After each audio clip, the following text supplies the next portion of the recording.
So guys, if you can, please subscribe to the channel and please hit the like button on this video. Let's try and get this video 1,000 likes in the next 24 hours.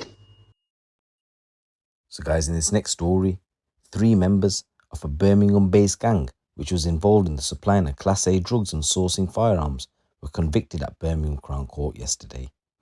The gang leader, Danyal Aziz, who's 28 from Stetchford in Birmingham, was convicted of conspiracy to supply Class A drugs, possession of firearms and money laundering related offences. There was Michael Earp, who's 32 from Shard End in Birmingham. He was convicted of drugs and firearms offences. And Nicole Rhone, who's 29 from Bordesley in Birmingham, was convicted of possession of a firearm. The gang used a rented flat in Sapphire Heights in Hockley as their base, where large amounts of cash and drug paraphernalia were found. Earp and associates were captured on CCTV in the Sapphire Heights car park, exchanging handguns they had hoped to sell. Aziz and his associates were arrested by the NCA in 2020. A Skorpion submachine gun loaded with live rounds of ammunition was found in an orange plastic bag under Nicole Rhone's bed at her home in Bordesley, where she was storing it for Aziz and her cousin Earp. Additional ammunition was found in a child's bedroom. CCTV from April 2020 showed Aziz and Earp retrieving and later returning an orange package from Rhone's address. Messaging between the two men suggested that the orange package contained the gun, with Aziz telling Earp, "Go grab the Skorps, load it up with the fresh sweets." The two defendants were using Encrochat encrypted mobile phones to conduct their illicit enterprise of buying and selling Class A drugs, and Encrochat messaging also confirmed they had acquired firearms to protect themselves from rival organised crime groups. Encrochat users could set burn times for the messages they sent and received. In other words, messages would automatically delete after a set period. There was also a panic wipe password by which the user could delete everything on their device. This could be triggered remotely, and these phones cannot be bought via high street stores and normal websites. So in some of these messages which were on the encrypted device, Aziz discussed using a gun and bullets against customers who owed him money. He said, "I got 50 sweets on me and strapped by my yard. I feel like doing a madness right now." And in another message he said, "Check this, I made £200,000 payment 2 days ago," indicating the amount of money the gang was making.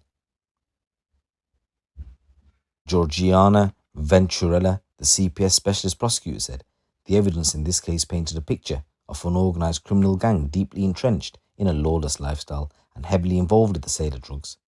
Firearms and ammunition had become an everyday commodity casually stashed under a child's bed, used to intimidate and control as the group plied their illegal trade, posing an evident danger to local communities."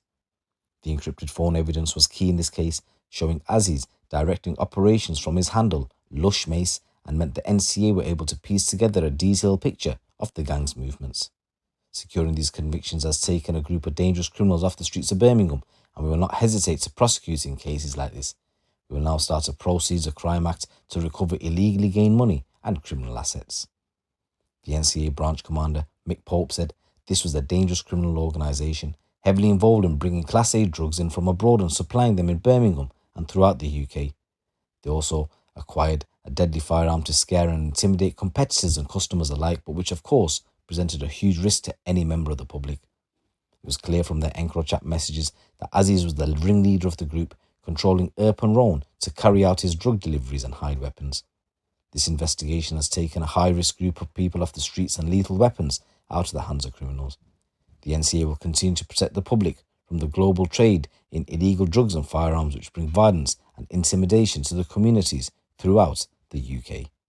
So Danyal Aziz has been convicted of conspiracy to supply cocaine, conspiracy to supply heroin, 2 counts of possession of firearm with intent to endanger life, 2 counts of possession of a prohibited firearm, 2 counts of possession of prohibited ammunition, and money laundering. Michael Earp has been convicted of conspiracy to supply cocaine, conspiracy to supply heroin, 2 counts of possession of a prohibited firearm, possession of a firearm with intent to endanger life, and 2 counts of possession of a prohibited ammunition. And Nicole Rhone has been convicted of possession of a prohibited firearm and possession of prohibited ammunition, and I believe they're all going to be sentenced at a later date. Coming from Bradford Ways, a man has been jailed for 9 years for slashing a man's neck with a broken bottle on Bradford's Great Horton Road. Leon Fenton of Bradford, was labelled a public danger by the judge sentencing at Bradford Crown Court and given an extended 5-year licence period. He will spend 2/3 in the custodial term behind bars before being released on the closely monitored licence term for the balance of 14 years. He pleaded guilty to wounding with intent and causing GBH on July the 26th last year. And he pleaded guilty to wounding with intent to cause GBH, and he also admitted having a broken bottle as an offensive weapon and being in possession of a knife. So the court heard that the victim was slashed to the throat with a piece of broken glass shortly before 9 o'clock. Fenton was also carrying a knife that was never recovered. Prosecutor Stephen Littlewood said shortly before the attack, Fenton was drinking a bottle of Desperados at an address in Bradford. He left at around 8:30 and appeared a bit drunk. He was on the phone on Great Horton Road, angry and shouting. He smashed the Desperados bottle, picked up a broken piece and threw punches at 2 Polish males drinking beer nearby. He was jumping around as if he was on drugs and then threatened to kill one of them. CCTV footage of events surrounding the incident were played in court, depicting shouting and screaming on the busy streets as traffic went past.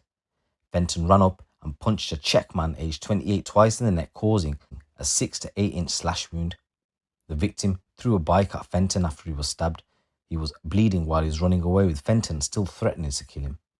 An eyewitness saw that he was badly hurt and called for an ambulance, and the prosecutor said he was seen with a small knife in one hand and the broken bottle in the other.